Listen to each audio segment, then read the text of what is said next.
Welcome to my class. Today, we will be introducing the topic writing. In communication, there are four basic skills. They are listening, speaking, reading, and writing. These skills are basically the skills we use in communication every day. Just like you are listening to me now. If you do not listen to me, if you are speaking while I am speaking, communication will be hindered. If you are reading and you are writing at the same time, it cannot take place successfully. If you are listening, you cannot be reading at the same time. Although we hear some students saying they are listening to music as well as reading. Well, that may be in this age, 21st century age. But in a normal climate, if you're listening, you listen. If you're speaking, you speak. If you're reading, you read as well as write. So the reason we are taking the aspect of writing today, it is assumed that you cannot be in the senior class or even the junior class without proper introduction to listening, speaking, reading. So they all build up for us to be able to talk about reading. And if you are not fully utilizing your listening skill, your speaking skill, as well as your reading skill, and even writing, it is believed that even in this class, you will be able to develop such abilities or such skills. So I welcome you to my class. So what then is writing? Yes, I want to hear you talk to me. What is writing? Yes. Or you want to write it down? What is writing? You have been writing from pre-KG to KG to nursery. Okay. Writing is simply the ability to put letters, words, sentences together to make a discourse. A discourse, not discourse. A discourse. A discourse can also be called as an essay or a write-up.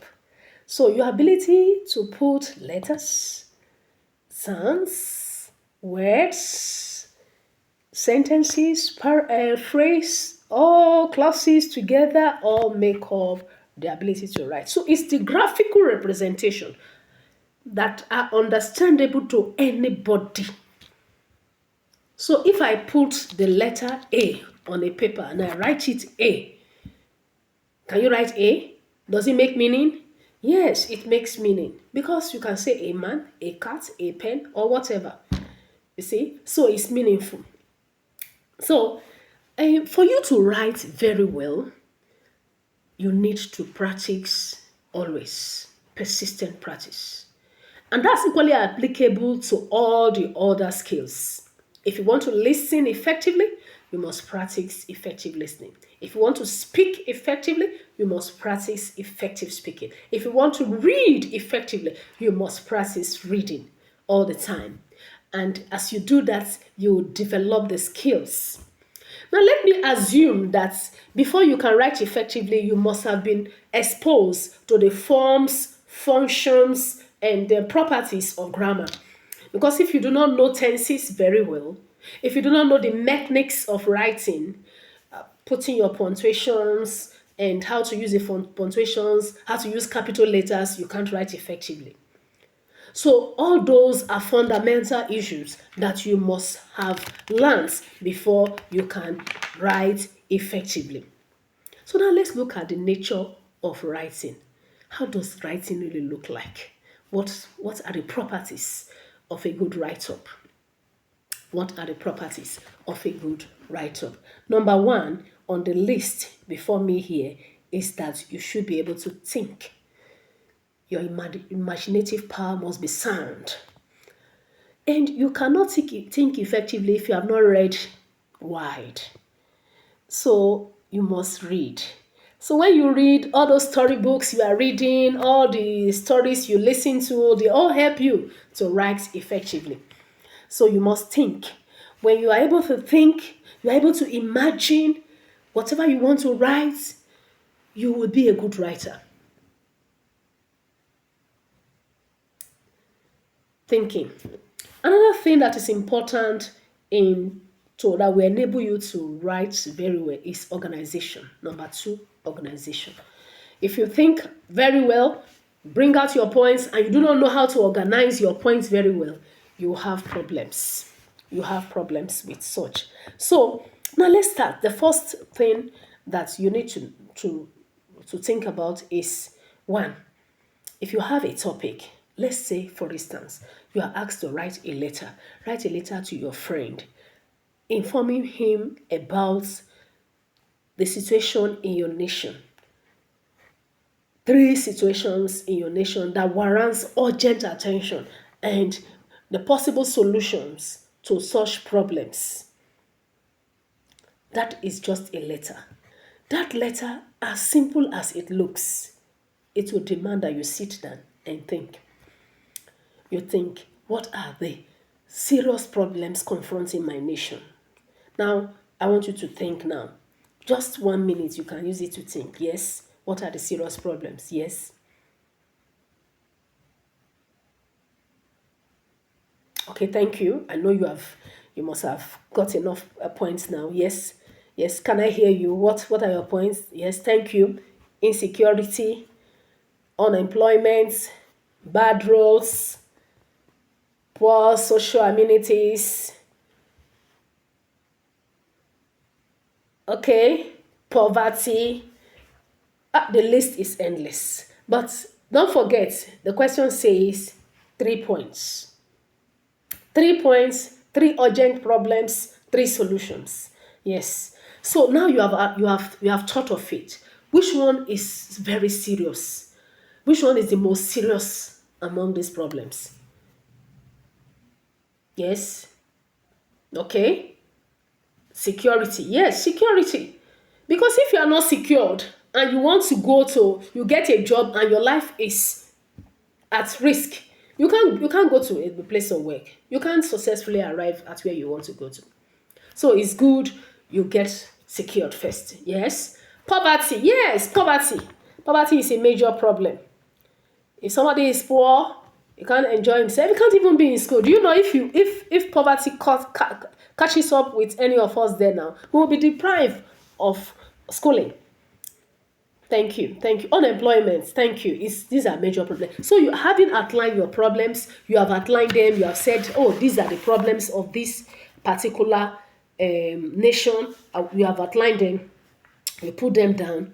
Now, after that, how do I organize them? Which one will come first? Okay, this one should come first. This one will be the next. This one will be the next. Good. Now, you have got your point. Then the other thing you need to talk about now is how to organize it. How to organize your points. One, in organization, you must know the type of sentences that you would have to use in organizing. For instance, whenever we write in sentences, and the sentences culminate in paragraphs. Now, in English, we have different types of paragraphs. I know you know this already, but these are the ingredients that will form a good write-up for you. So when you write in paragraphs. One, you have taken insecurity as your major point, and so you want to deal with insecurity now. So the first sentences you are going to put together to write that, to marshal out that point on insecurity, will be the introductory paragraph. Introductory paragraph. Just like the name, introductory. What do you think it means? Yes, let me hear you.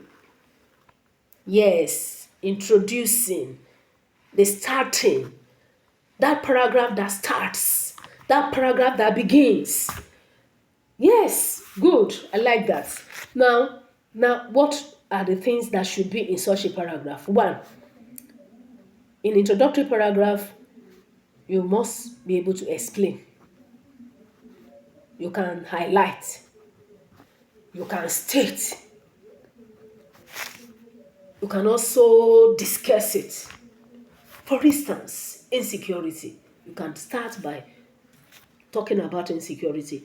Insecurity is one of the most sensitive or serious problem bedeviling Nigeria today. insecurity simply means this. It involves this.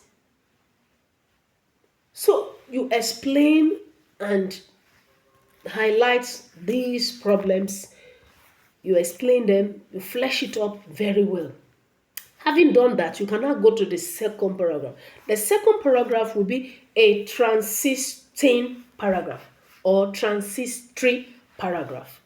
That paragraph where you move from the introduction to the next paragraph, where you are going to discuss the next problem you have highlighted. And don't forget, the next problem we highlighted at that time is poverty, followed by unemployment. Now, having done that, you can write that in paragraph. Don't forget that each paragraph, a single sentence cannot make a paragraph. Even two sentences cannot make a paragraph. So your paragraph should entail something like 3, 4, 5, even 6 paragraphs. But they should not be too lengthy, that it will be too cumbersome to understand what you are writing. Now, I'll give you some time to quickly write your introductory paragraph on that question we have just said now. Yes, 5 minutes is enough. Go ahead. Think, organize, write. Think, organize, write. TOW. So let's go to the tour. Excellent. You are doing well. Go ahead. Okay. Now, you can continue writing, but let me go ahead now to talk about the transitory paragraph. Now, before I move on to the transitory paragraph, it's important I let you know that before you start writing, there are words that are called binders or linkers. Can you say that with me? Binders or linkers. Binders are words that bind one paragraph to another paragraph or that link one paragraph to the next paragraph. So now that we are moving from the introductory paragraph, there shouldn't be a break. There's a word that can link the two together. Yes, can I hear you? What are some of the words that can lead the way? Good, secondly. Oh, second. Oh, in addition. Oh, you are excellent. You are excellent learners. Good. Yes, very good. Yes, in addition. Yes. You could use listing words like second, first, and like that. You could use others like moreover, in addition, furthermore, similarly, if they are similar. But in this instance now, you cannot say similarly because there's nothing similar here. Insecurity and poverty are not similar. So, but we can use in addition, secondly. Now, you explain that very well. Don't forget, I said 2 sentences cannot make a full paragraph. So, you can enlarge your paragraph by writing 3 paragraphs, 4 paragraphs. Now, look at that paragraph very well. Look for areas, maybe you have spelled some words inappropriately, you have some expressions are not okay. Look at it before you move ahead. Good. Now move on now. I'll give you some 5 minutes again to write your next paragraph, your transitory paragraph. Explain very well what poverty is and how poverty affects citizens in your nation. That's very good of you. Very good.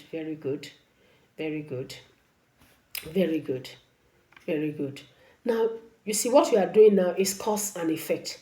Now, we have asked you to talk about the causes, the problems. What are the problems bedeviling your nation? Now, you are equally asked to provide solutions. So, having discussed these problems now, it's good you talk about the solutions.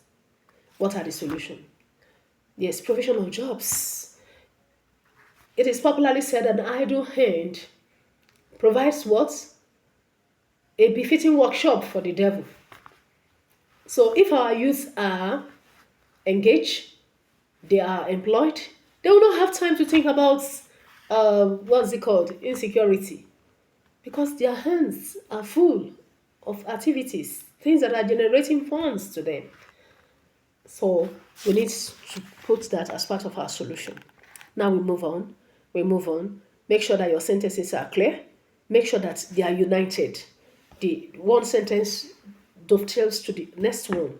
They are not disjointed. Look at it very well. Then you must not forget to conclude appropriately. Conclude appropriately. Conclude appropriately. Now, in our next class, I'll be telling you more some other things. Thank you very much for listening. God bless you.